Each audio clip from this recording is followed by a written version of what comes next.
expert, what are the 3 major issues that small businesses encounter, and how would you recommend business owners take the necessary steps to avoid having those same issues? Sure. So I think the most important thing when anybody is looking to start a business or has a business and looking to get it to the next level is you have to know what your vision is. A lot of people have so many ideas and they keep them all up in their head. I'm guilty of it as well. You know, you lay in bed at night and you think, oh, I've got this list of things that I want to get done and I want to see happen. But people don't take the time to sit down and really define what their true vision is. And that vision really should incorporate who you are, what you're all about, and what you offer to whoever your market is, your niche, whatever that might be. So I'd say that's the first thing, is really kind of do a gut check and say, do I know what my true vision is around this business or this idea? It will go far. You'll also find that people will start to ask you, well, what's your vision for this whole thing? And you don't want to be caught off guard, because you, out of anybody, should know what your vision is. So that's the first thing. I think the second thing is prioritization. When you're a one-woman show, and you and I both know this right now, it comes down to priority. When you have more than one person in the mix, I always coach my clients to start doing what is called role definition. Okay. Who is doing what? Who brings what to the table? What are your strengths? And where does it make the most sense for your time to be distributed? When you are a one-woman show, you need to really take a step back and think about how you're prioritizing your days and your weeks. What needs to happen daily versus weekly? What needs to happen monthly versus quarterly? And start to kind of hold yourself accountable for what that looks like. So those are 2 of the biggest things. I think for the third one, it's really around not being afraid to tell people all about what you're doing. Right. We all sort of assume that when we're out there and we tell people I've started a business, that they automatically know what it's all about. And this goes hand in hand with your vision. Don't be afraid to get out there and be social. Get on social media. People are afraid of social media. We're so used to doing it in our personal lives, yet we get afraid when it comes to promoting our business and our talents, which is really kind of funny. And so get social, be on Facebook, be on Instagram, look at what other people who are doing something similar to you are doing, and use those ideas not to copy them, but use them as inspiration for turning it into something that works for you and your business. Absolutely.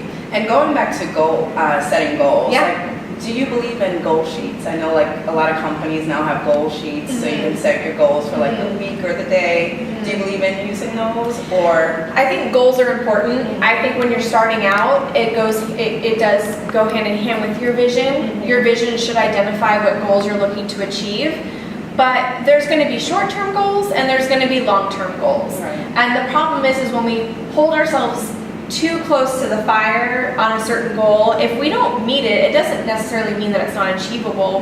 We might just need more time. And so I'm a big person when it comes to time management and goal management. There are some of us, I'm guilty of this, we love to make lists because we like the simple action of crossing it off. We're like, yes, I crossed something else off my list. But manage your time, manage your goals to a calendar. Your goals and your to-do items should be just as important as a client would be on your calendar. Or as a meeting would be on your calendar. Treat it like it's a living, breathing person. If you have something you have to get done on Friday at noon, block that 1 hour, do not move it.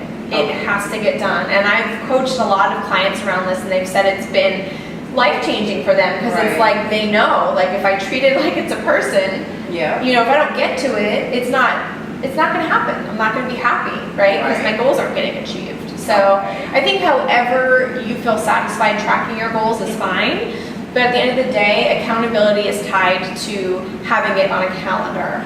And if you really like a list, make the list, but then put it in on the calendar. That's pretty good advice. So I know a lot of business owners that work full-time and they do their passions on the side. Me included. I just left my full-time job about 2 months ago. What advice would you have for a small business owner that has a full-time job but wants to set themselves up to leave their full-time job to do their passion full-time? One of the biggest things I say, in most cases, one of the scariest parts is the financial stability. of leaving a position. Even if you're leaving a job that you don't like or love, you're getting that steady income. And that's one of the scariest parts about making the jump, at least in my experience and in the experience of a lot of people I work with. And so I would challenge you to think about, how much do you need to line up for yourself? And what goals can you tie to it? Say, I have enough money to last me for the first 3 months of business or 6 months of business. So that's the first thing. Right. Because you can very easily get anxious if you don't have the amount of clients you want to have right in the beginning, or you're not signing contracts right away, and you start to get worried, and you don't want that worry to affect your ability to go out and work on something that you're so passionate about. I'd say one of the biggest things around building a business when you're still working is you have to be passionate about it. Right. Because if you're passionate about something, it's fun. It's not work. And you don't mind leaving the office after an 8, 9, 10-hour day and going home and doing it. You almost look forward to it.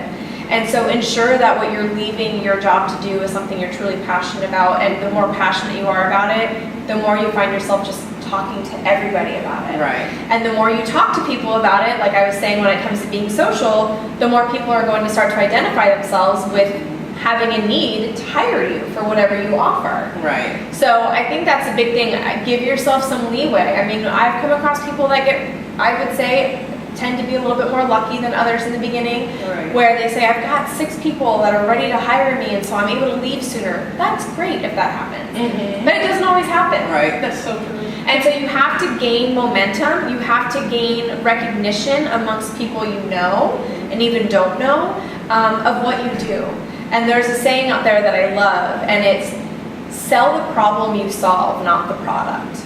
And if we step back and stop kind of selling this product or this name of the business we have, and we start telling people more about the problem you're solving and the solution you are offering, right, the quicker people identify with it, and the quicker people are able to say, I need that, right, I have that problem, or I'm looking for that solution. So I say tell everybody and anybody about what you're wanting to do, because the quicker you tell people, the quicker they associate you with this passion, and you'll be on the right track for taking that scary and oh so worth it leap. Yes. Okay, and what do you think are the keys to success? So I'd say one of the keys to success is organization. And it's one of the things I see a lot of people struggle with is they get very overwhelmed. Running your own business is extremely overwhelming and very scary, and hopefully very fun at the same time. And so a lot of times we become guilty of focusing in on all of the fun parts, and we leave all the not so fun parts to the end, but that can sometimes hurt us. And so organization, and that goes back to time management, prioritization, know what really needs to get done and when it needs to get done. So I would say organization is one of them. I'd say communication is another big piece. You can't go it alone with everything you do when you're starting a business. It really does take a village, regardless if that's in the form of a business partner or just strategic partners that you align yourself with to collaborate, or people who complement what you do. So communicate to people. If you know somebody out there who would be a good complement to what you're going to be doing, open those lines of communication and start seeing where it goes. It doesn't mean that you're giving up everything you've built. It simply means that you're finding people who can just be an added, bonus to what you have to bring to people. Absolutely. So I think that's one of them.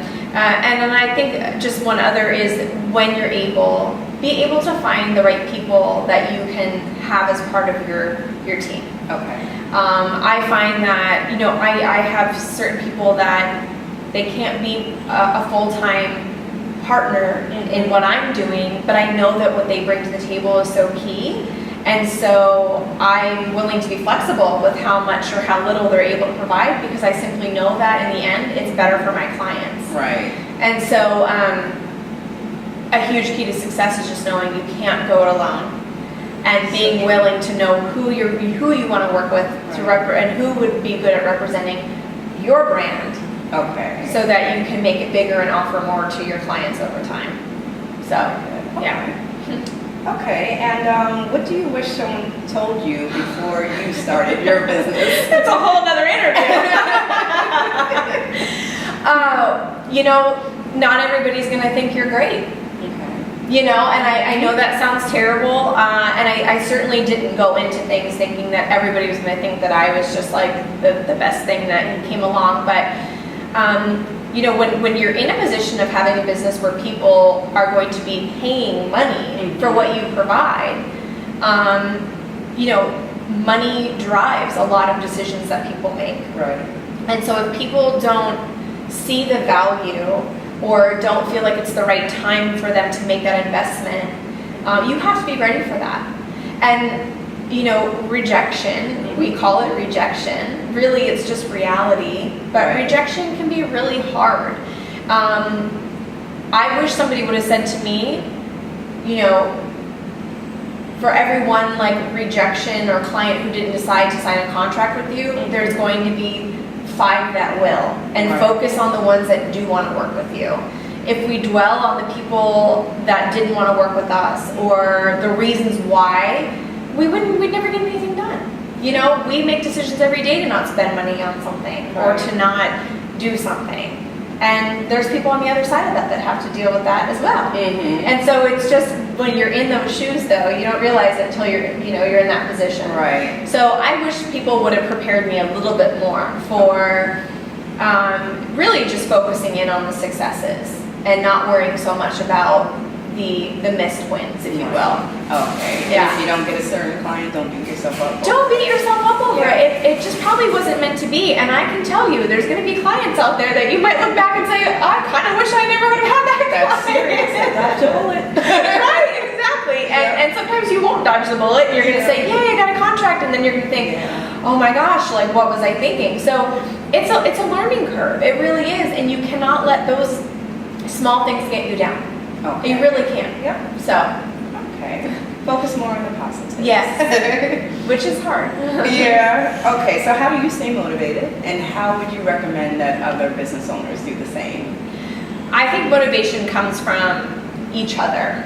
And so I really encourage people to not be afraid to get out there and tell people about what you're doing. A lot of times we get very protective because we fear that somebody might take our idea or they might criticize our idea or not think it's good. But motivation comes from sharing what you're doing and having other people react in a way that makes you feel really good about it. Right. Or maybe they give you an idea and you think, oh my gosh, I never thought of that. And it makes you even more excited for what's coming. So I stay motivated by just staying very, very present, very social, and always asking. Don't be afraid to ask people for ideas or to run something by somebody. Because even though they might have an opinion on something that needs to be changed or adjusted, they're going to have great feedback around all this hard work that you've done. True. So stay out there, be in the moment, stay very present. It keeps you very motivated. And I would also say try new ideas, test the waters. It's really fun, you know, and if you have to do it in a safe zone, you know, when I first started out, I asked a couple of friends that I knew needed something that I had to offer, but weren't looking to hire anybody. I said, would you let me just do it, just to do it? Okay. And they said, absolutely. And that motivated me because in the end they said, if I had to do it again and I had to pay you, I would have done it in a heartbeat. That's excellent. Well, that's extremely motivating. Yeah. So don't be afraid to test waters and ask people, can I have a chance to work with you? Can we just collaborate, no strings attached? Right. And you get very motivated by the feedback and just by the momentum that you start to gain. Okay. So. Excellent. Okay. What are your recommendations for getting funding? So in terms of angel investors? Funding. I think funding is tricky. I think in the world we're in today with the markets and the banks and stuff, it can be a very frustrating experience for people. I think it very much depends on the type of business and the amount of funding you're trying to get. What I have seen work the best with clients I work with is finding people who have like interests that you have. Okay. Or are very interested in the type of business you're trying to fund. Because a lot of times people aren't willing or aren't in the point in their life where they want to take the time to build the business themselves, but they're very much willing to invest and help somebody else do it. And so I encourage people to look for others around them that have the like interests. who share the same passions, who maybe just don't have that desire to be the one building the business or doing the whole trial and error. Right. But they're looking to say, yeah, I would invest in this, and I would help you.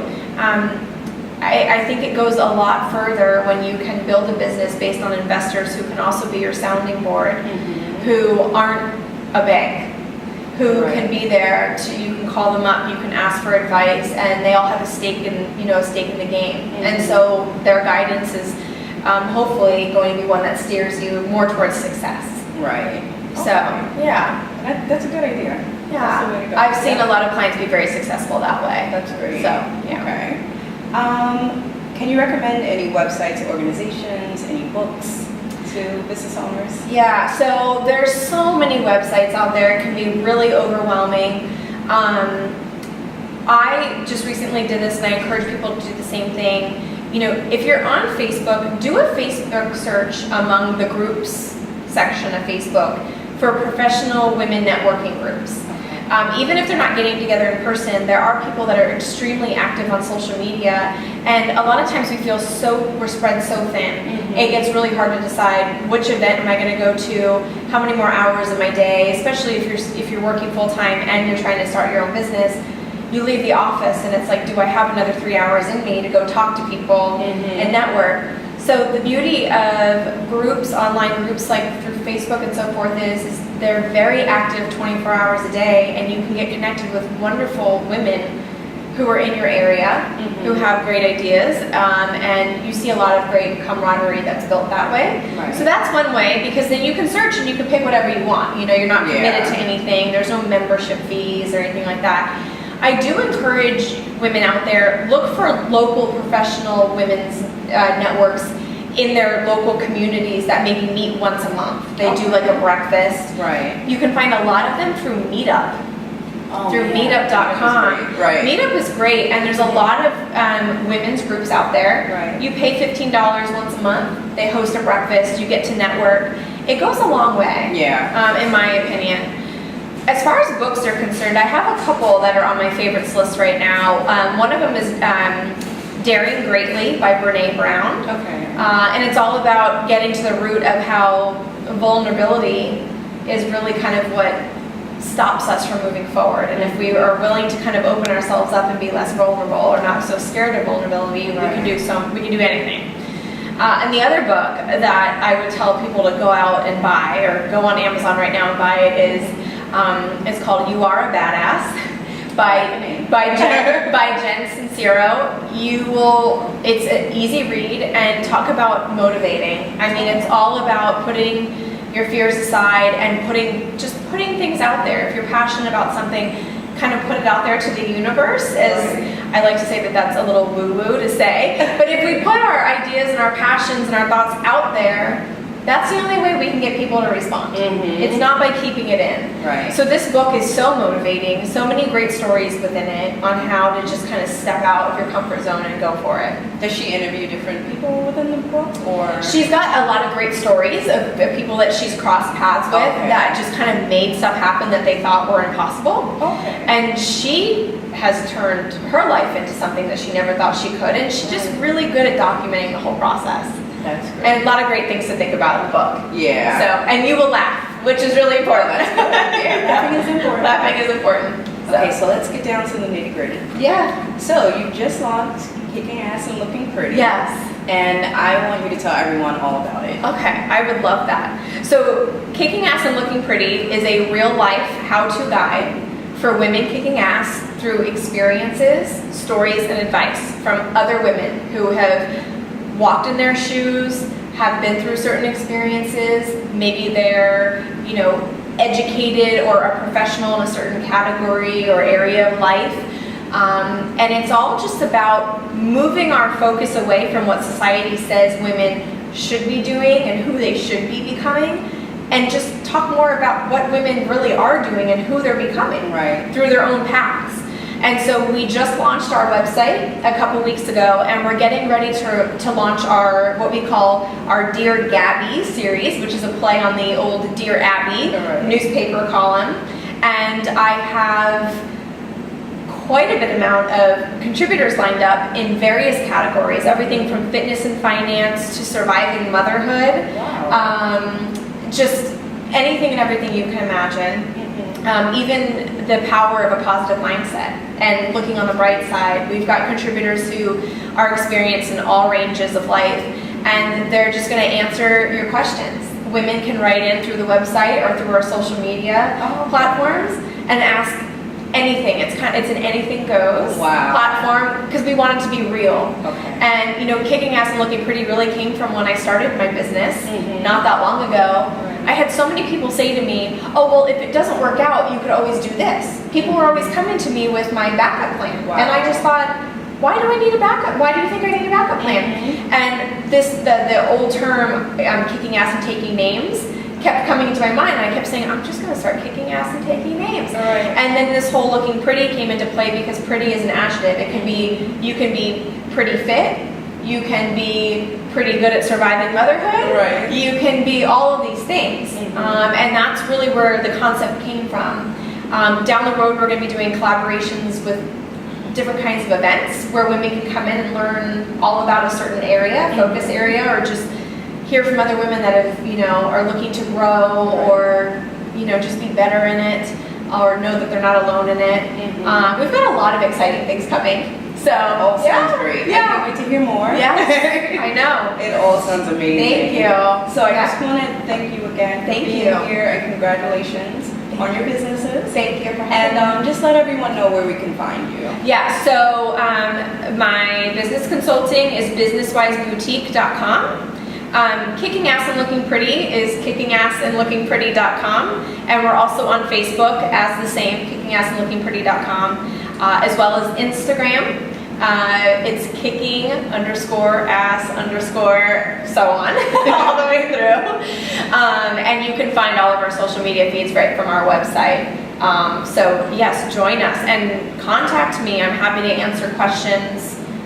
No matter what they are, interact with everybody out there. So okay, great. Thank you so much. Thank you for having me. Thank you, and we will connect again. Yes, definitely. We'll kick ass.